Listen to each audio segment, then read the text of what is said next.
Welcome to Pallavi TV. ప్రస్తుతం మనం అశోక్ నగర్లో ఉన్నాము. ఇక్కడ నిన్న అర్ధరాత్రి తర్వాత కొన్ని పోస్టర్లు వెలిసాయి. తెలుగు భాషకు సంబంధించి ఏదైతే గ్రూప్ 1 ఆస్పిరెంట్స్ ఉన్నారో తెలుగు మీడియంకి సంబంధించిన ఆస్పిరెంట్స్ తమకు ఎవాల్యుయేషన్ ప్రాసెస్లో తమకు అన్యాయం జరిగిందని వాళ్ళు కొంతకాలంగా ఆరోపిస్తున్నారు. హైకోర్టు కూడా వెళ్ళారు. అయితే ఈ నేపథ్యంలోనే నిన్న రాత్రి తర్వాత కొన్ని పోస్టర్లు వెలిసాయి. మనం పోస్టర్లు చూడొచ్చు. మనం ఇక్కడ తెలుగు భాష అంటే తన్నుడే టీజీపీఎస్సీ, తెలుగులో రాస్తే మార్కులు వేయం టీజీపీఎస్సీ అధికారులు బహుజనులే కానీ బహుజనుల బతుకులు నాశనం, తెలుగు భాష అంటే తన్నుడే టీజీపీఎస్సీ, గ్రూప్ 1లో పాడే మీదకి తెలుగు భాష ప్రామాణికం కాదు టీజీపీఎస్సీ. ఇట్లాంటి పోస్టర్లు అన్నీ మనకు అశోక్ నగర్ మొత్తం వేశారు. ఇంకా చూడొచ్చు, ఇటువైపు కూడా ఉన్నాయి, ఇటువైపు కూడా చూడొచ్చు. తెలుగు భాష ప్రామాణికం కాదు టీజీపీఎస్సీ, తెలుగు భాష అంటే తన్నుడే టీజీపీఎస్సీ, తెలుగు భాషను చంపుతున్నా పట్టించుకొని తెలంగాణ భాషా సాంస్కృతిక శాఖ, తెలంగాణ తెలుగోడ గ్రూప్ 1లో అన్యాయానికి గొంతెత్తరా, తెలుగులో రాస్తే మార్కులు వేయం టీజీపీఎస్సీ. ఇట్లాంటి పోస్టర్లన్నీ ఎక్కడ చూసినా మనకు అశోక్ నగర్ మొత్తంలో ఎక్కడ చూసినా ఇట్లాంటి పోస్టర్లే కనిపిస్తూ ఉన్నాయి. దీనికి సంబంధించి ప్రభుత్వం నుంచి ఇంకా ఎట్లాంటి స్పందన రాలేదు. ఈ పోస్టర్లు ఎవరు వేశారు, ఎందుకు వేశారు అనేది మనకు బయటకు తెలియకపోయినప్పటికీ తెలుగు భాషకు సంబంధించి అన్యాయం జరిగింది, తెలుగులో గ్రూప్ 1 రాసిన అభ్యర్థులకు అన్యాయం జరిగిందనే ఆరోపణలు కొంతకాలంగా వినిపిస్తూ ఉన్నాయి. ఈ పోస్టర్లకు సంబంధించి మనకి ఇక్కడున్న అశోక్ నగర్లో ఉన్న కొందరు ఉద్యోగార్థులతో మాట్లాడే ప్రయత్నం చేద్దాం. మనతో పాటు నిరుద్యోగ జేఏసీ నాయకుడు ఉన్నాడు, జనార్దన్. అన్న చెప్పన్నా, మనకు అశోక్ నగర్లో ఎక్కడ చూసినా కానీ పోస్టర్లు కనిపిస్తూ ఉన్నాయి. తెలుగు వద్దు, తెలుగులో రాస్తే ఏం రాదు, టీజీపీఎస్సీ ఇట్లా పోస్టర్లు కనిపిస్తున్నాయి ఎక్కడ చూసినా. ఏంటి అసలు ఈ పోస్టర్లు ఎవరు వేసి ఉండొచ్చు? అసలు ఈ పోస్టర్ల వెనుక ఆంతర్యం ఏమిటి? పోస్టర్లు అనేటటువంటివి రాజకీయ నాయకులకు వచ్చి వేసినట్టు వేసుకోరండి. ఇక్కడ నిరుద్యోగులు అనేటటువంటి వాళ్ళైనా ఎవరైనా బాధితులు, వాళ్ళకు ఆకలి అయితే కడుపుకు మనం అన్నం ఎట్ట తింటామో వాళ్ళ బాధను వాళ్ళు కక్కుకుంటారు. రాజకీయ నాయకులు అయితే ఏంటంటే వాళ్ళ గురించి డబ్బులు ఇచ్చుకొని పొగడతలు, దండాలు వేసుకోవడం, ఫ్లెక్సీలు కట్టించుకోవడం, పోస్టర్లు అంటించుకోవడం జరుగుతుంది. ఈ పోస్టర్లు నిరుద్యోగులకు అంటించుకున్నారు, నిరుద్యోగులు వేసుకున్నారు. ఎందుకంటే ఈ నెల 10వ తారీఖు నాడు గ్రూప్ 1 రిజల్ట్స్ వచ్చినాయి. గ్రూప్ 1 రిజల్ట్స్ వచ్చినాక 3 రోజులకు పిల్లలు మొత్తము రిజల్ట్స్లో ఆగమాగం ఉందని కొంత ఆందోళన చెంది మీడియా ముందుకు వచ్చి మాట్లాడితే ఒక వెబ్ నోట్ ఇచ్చి వెబ్ నోట్ను కూడా తీసేసారు. ఇంకా దానిపైన వెబ్ నోట్లో ఎస్సీలు 3 ఉన్నారు 100 లోపల, ఎస్టీలు 5 ఉన్నారు. హాల్ టికెట్ల పైన కులం యొక్క ప్రస్తావనతోటి హాల్ టికెట్స్ వచ్చినాయి, డేట్ ఆఫ్ బర్త్లు అన్నీ ఉన్నాయి. సెంటర్సే సెగ్రిగేట్ చేసి ఇచ్చారు, క్యాస్ట్ సెగ్రిగేషన్, ఏజ్ సెగ్రిగేషన్ అని అన్నారు. వాస్తవాలవి. దాని తర్వాత వచ్చినటువంటి రిజల్ట్స్లలో కూడా ఆ కుల వివక్షత కనిపించింది. నీకు ఈ దేశంలో సెంట్రల్ గవర్నమెంట్ ఉద్యోగాలకు జరుగుతున్నటువంటి పరీక్షలలో ఎక్కడ కానీ హాల్ టికెట్స్ పైన తన యొక్క కులము కానీ తనకు సంబంధించినటువంటి వ్యక్తిగత విషయాలు ఏమీ ఉండవు. పేరు, తండ్రి పేరు, centre, hall ticket number, exam ఏ రోజు, ఎన్ని గంటల నుండి ఎన్ని గంటల వరకు ఇవే ఉంటాయి. కానీ మిగతా వ్యక్తిగత విషయాలు ఉండవు. కులము, ఏజీ, డేట్ ఆఫ్ బర్త్లు ఇవన్నీ ఉండవు. వీటి వల్ల ఏమైందంటే ఇక్కడ సెగ్రిగేట్ చేసి కులము అనేటటువంటి దానిని ఒక జల్లెడ బట్టి రిజల్ట్స్ వచ్చినాయి. అది తెలుసుకున్నారు. అది తెలుసుకొని ఆందోళన చెందగానే వెబ్ నోట్లో అది కనిపించింది. అమ్మటే వెబ్ నోట్ను వెనక్కి తీసుకున్నారు. కేసులే కానీ ఈరోజు భయపడి వీళ్ళందరూ నిన్న నైట్, ఈరోజు హాలిడే రోజు వాళ్ళు జనరల్ ర్యాంకింగ్ లిస్ట్ అనేటటువంటిది పెట్టిర్రు. ఈ ర్యాంకింగ్ లిస్టును పెట్టిర్రు మంచిదే, కానీ మరి హాలిడే రోజు ఉన్నప్పుడు ఎందుకు పెట్టిర్రు? ఇవాళ హాలిడే, రేపు హాలిడే, ఉన్నటువంటి ఉద్యోగులైనా నిరుద్యోగులైనా పండుగలలో ఉంటారు, ఎవడు ఆందోళన చేయడు. తప్పీమని చెప్పేసి ఇంకొక రోజు ఏదో హాలిడే చూసుకొని రిజల్ట్స్ పెడదాం, కోర్టుల కేసులు వేస్తే రిజల్ట్స్ వచ్చినాయి. ఇది 200వ ప్రయత్నం. మా కదిలేటువంటి కాళ్ళల్లో కట్టబెట్టుతారు వీళ్ళు, ప్రతిపక్షాల లెక్క నిరుద్యోగులు మా పక్షాన ఉన్నారని చేయించుకునేటటువంటి ఒక ప్రయత్నం. అందుకు వీళ్ళకు ఉన్నటువంటి బాధను ఎట్టనన్నా ఈ సమాజానికి తెలియాలి, తెలుగుకు అన్యాయం జరిగింది అని చెప్పడానికి ఈరోజు ఉగాది అనేటటువంటిది తెలుగు కొత్త సంవత్సరం. ఈ తెలుగు కొత్త సంవత్సరం రోజు మా గోడు ఈ సమాజానికి తెలియాలి అనే ఉద్దేశంతో నిరుద్యోగులు అంటించుకున్నటువంటిది. మన దక్షిణాది రాష్ట్రాలలో అందరికీ భాష యొక్క అభిమానం ఉన్నది. తమిళనాడు వాళ్ళకైతే విపరీతం అనొద్దు, అది ఉండవలసినంతే. తెలుగునికి భాషాభిమానం ఉండదు, ఏది ఉండదు. తెలుగు కవులకు ఉండదు, తెలుగు భాషావేత్తలకు ఉండదు, తెలుగులో ఉన్న రాజకీయ నాయకులకు ఉండదు, వ్యాపారవేత్తలకు ఉండదు, మెయిన్ స్ట్రీమ్ మీడియాకు ఉండదు, ఎవరికీ ఉండదు. ఎందుకంటే ఇది భాష అనేటటువంటిది ఒక వ్యాపార సాధనంగా ఉంది. ఈ భాష యొక్క వైవిధ్యతను, ఈ భాష యొక్క అందాలను, ఈ భాష అలాంతంతో వచ్చినటువంటి ఈ అందచందాలతోటి వీళ్ళు వ్యక్తిత్వ శాస్త్రాలు చేసి డబ్బులు సంపాదించుకోవడానికి భాష వీళ్ళ పనికొస్తుంది తప్పితే ఈ భాషను నమ్ముకొని ఈ భాషలో భావవ్యక్తీకరణ చేసి పరీక్షలు రాసేటటువంటి బిడ్డలకు మిగిలేది సున్నా. ఈరోజు తెలుగులో రాసినోనికి ఎవ్వరికీ మార్కులే లేదు. తెలుగులో రాసినోనికి మార్కులు రాలేదు. మరి తెలుగులో చదివి తెలుగులో ఉన్నటువంటి వాళ్ళు గొప్ప గొప్ప వాళ్ళు ఇప్పటి వరకు ఎట్లయ్యారు? మరి తెలుగులలో మీరు ఛానళ్ళు పెట్టి గొప్ప గొప్పగా ఎంతలో సంపాదిస్తున్నారు? తెలుగులలో యూట్యూబ్ ఛానళ్ళు పెట్టి అసలు వాళ్ళు ఇన్ను చూస్తే కన్ను తిరిగేటట్టున్నాయి. వీళ్ళందరూ ఎట్లా సంపాదిస్తున్నారు? తెలుగు భాషను తొక్కుతున్నా, తెలుగు భాషను తులనాడుతున్నా కానీ ఎవ్వడు పట్టించుకోవట్లేరు కాబట్టి వేసిరన్న. ఇంకా నోటిఫికేషన్లు అయితే లేవు ఈ అశోక్ నగర్లో. ఇప్పుడు చూడండి మొత్తం కాలు. ఇంతకుముందు అయితే ఎక్కడ పోయినా కానీ అసలు కనీసం కూర్చోవడానికి స్థలం ఉండకపోయేది.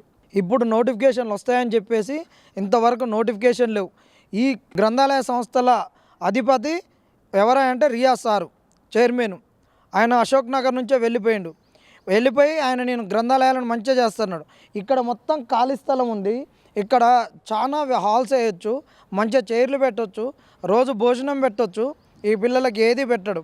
వీళ్ళందరూ కూడా కాంగ్రెస్ వాళ్ళంతా ఎన్నికల వేళ ప్రైవేట్ సెక్టార్ను ఉంచము, పబ్లిక్ సెక్టార్ను బలోపేతం చేస్తాము, కోచింగ్ సెంటర్లు ఉండవు, గ్రంథాలయాలే ఉంటాయి, అసలు స్టడీ హాల్స్ ఉండవని చెప్పినటువంటి వీళ్ళు ఇవాళ కోచింగ్ సెంటర్ల కాంచి, స్టడీ హాల్ల కానించి, హాస్టళ్ళ కానించి నెలమామూలు వసూలు చేస్తూ ఈ కాంగ్రెస్ వాళ్ళు వాళ్లకు కొమ్ములు కాస్తున్నారు. కాంగ్రెస్ వాడు అంటేనే ఈరోజు కోచింగ్ సెంటర్లకు, కాంగ్రెస్ వాడు అంటేనే హాస్టళ్లకు, కాంగ్రెస్ వాడు అంటేనే స్టడీ హాల్లకు ఒక భయం పుట్టించిర్రు. వాళ్ళ భయం వల్ల ఈరోజు నిరుద్యోగుల పక్షాన ఒక్క కోచింగ్ సెంటర్ వాడు మాట్లాడట్లే, ఒక్క హాస్టల్ వాడు మాట్లాడట్లే, ఒక్క స్టడీ హాల్ వాడు మాట్లాడట్లే.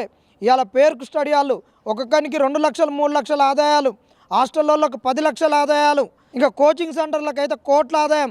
రేవంత్ రెడ్డి గారే అన్నారు గ్రూప్ 2 ఎగ్జామ్ పోస్ట్ పోన్ చేయండి అంటే కోచింగ్ సెంటర్లకు ఒక 100 కోట్ల దందా జరుగుద్ది కాబట్టి ఇది చేస్తున్నారు. మరి 100 కోట్ల దందా జరుగుద్దని నువ్వు కోచింగ్ సెంటర్లను బెదిరించి ఇవాళ నీ ఖజానాకు ఎన్ని 100 కోట్లు వస్తే ఈరోజు కోచింగ్ సెంటర్ల గురించి మాట్లాడట్లేవు రేవంత్ రెడ్డి గారు అని అడుగుతున్నాం. ఈ కోచింగ్ సెంటర్లో ఇవాళ నువ్వు రిజల్ట్ ఇవ్వగానే అందులో అవకతవకలు జరిగినాయా, ఏం జరిగినాయని తెలుసుకోకుండా అందరు శాల్వాలు కప్పి సన్మానించి ఫ్లెక్సీలు కట్టిర్రు. అంటే రేవంత్ రెడ్డి గారి ప్రభుత్వం ఎన్ని వికృత చేష్టలు చేసిన రిజల్ట్స్లలో అవన్నీ సక్రమాలని చెప్పడానికి వీళ్ళందరూ కూడా పండగలు చేస్తున్నారు. ఇక రేపటి నుండి చూడండి ఈ అశోక్ నగర్లో విపరీతంగా ఫ్లెక్సీలు కడతారు, దండాలు వేస్తారు, వాళ్ళతోటి సెమినార్లు పెట్టిస్తారు. ఇక మేము 24 గంటలు చదివినా అని చెప్పిస్తారు. నిజంగా చదువుకున్నోనికి ఉద్యోగం రానోడు వాని మాటలు విని వాడు ఆగమాగం కావాల్సిందే. కాంగ్రెస్ వాడు అనేటోడు కోచింగ్ సెంటర్లతోటి, ఇన్స్టిట్యూషన్లతోటి, స్టడీ హాల్లతోటి, హాస్టళ్లతోటి మొత్తం బెదిరించి వాళ్ళతోటి సిండికేట్ అయింది అనేది మా ఆరోపణ. ఇది నువ్వు చేసిన ఆరోపణ నిజం కాదు అంటే ఖచ్చితంగా కోచింగ్ సెంటర్లకు అడ్డుకట్టాయి. మంచి ఫ్యాకల్టీలతోటి నువ్వు గవర్నమెంట్లో నడిపి కోచింగ్, నేను స్టడీ హాల్లతోటి సిండికేట్ కాలేదంటే నువ్వు ఉన్నటువంటి గవర్నమెంట్ లైబ్రరీ, ప్రతి డిస్టిక్ లైబ్రరీను, మండల హెడ్ క్వార్టర్లో ఉన్నటువంటి లైబ్రరీలను బాగు చేయి. లైబ్రరీ యాక్ట్ ప్రకారం సెస్ వస్తుంది. ఈరోజు 1600 కోట్లు గవర్నమెంటు గ్రంథాలయ సంస్థలకు బకాయి ఉన్నది. ఈ 1600 కోట్లను బేషరత్తుగా రిలీజ్ చేయి. విలేజ్లలో పిల్లలందరూ గంజాయిలకు అలవాటు పడుతున్నారు, తాగుబోతులు అవుతున్నారని చెప్పినటువంటి రేవంత్ రెడ్డి ఇవాళ మండల హెడ్ క్వార్టర్లో ఉన్న లైబ్రరీలకు ఫండ్ ఎందుకు ఇవ్వట్లేవు, నియోజకవర్గాల స్థాయి లైబ్రరీలకు ఎందుకు ఇవ్వట్లేవు, జిల్లా స్థాయి లైబ్రరీలకు ఎందుకు ఇవ్వట్లేవు అని నేను ముక్కుసూటిగా అడుగుతున్నాం.